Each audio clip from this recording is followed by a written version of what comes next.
dir que el pròxim diumenge els ciutadans i ciutadanes de la Unió Europea votem per a elegir els diputats i diputades del Parlament Europeu, aquesta institució que ha de legislar i ha d'aprovar els diners, el pressupost d'aquesta federació de nacions que porta ja anys treballant-se, que porta anys construint-se, però que després dels darrers anys de crisi sembla que no té moltes connexions i empatia amb la ciutadania europea.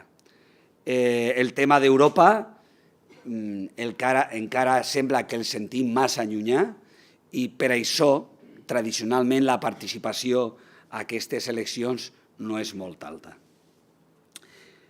Però aquestes eleccions sembla que no interessen a la gent. Hom reconeix que s'ha perdut molta la confiança en la classe política actual, una classe política que tots sabem carregada de corrupteles, de denúncies i de sobres amagats.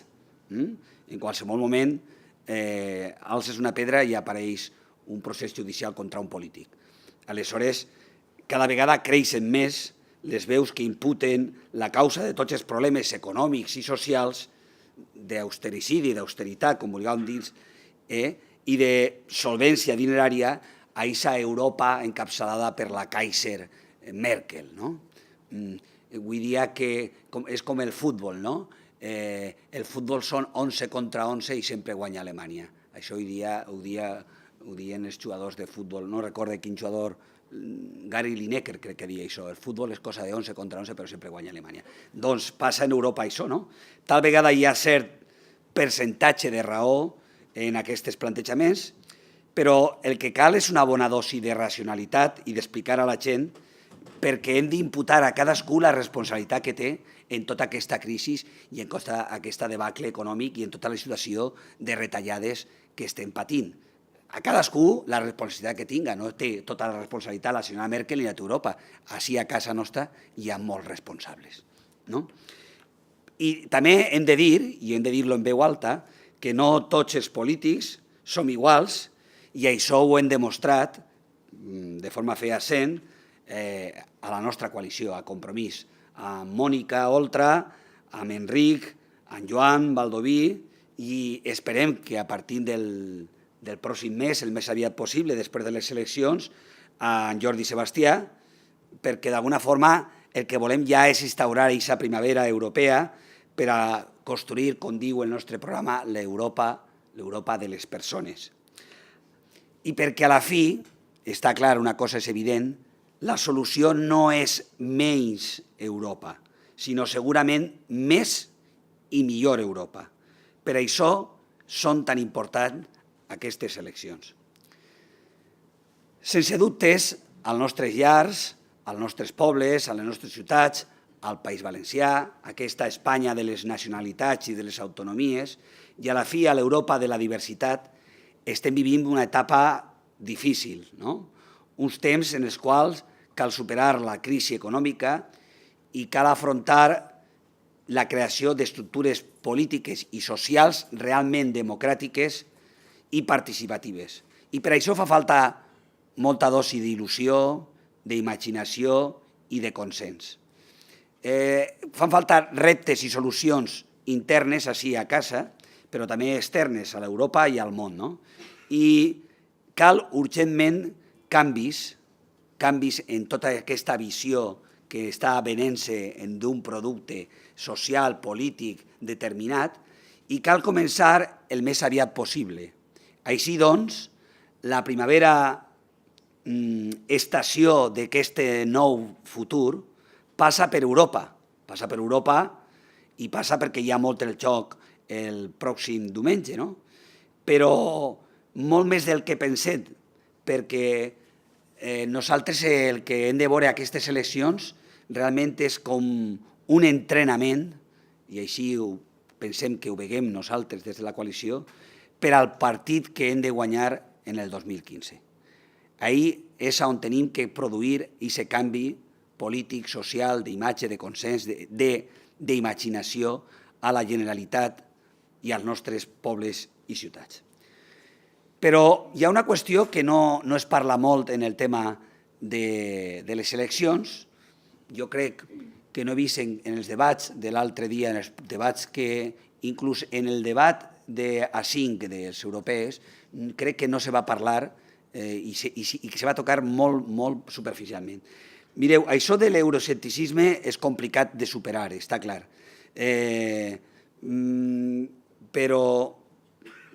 Però més dur pot ser que l'extrema dreta, que està creixent a Europa, reviscole i puga decidir i dirigir el marc legal europeu que té influència directa a la normativa que tenim a la nostra casa. El 70% de la nostra marc legal que desenvolupem a l'Estat i que ve a la Generalitat i a les nostres ciutats ve d'origen d'Europa.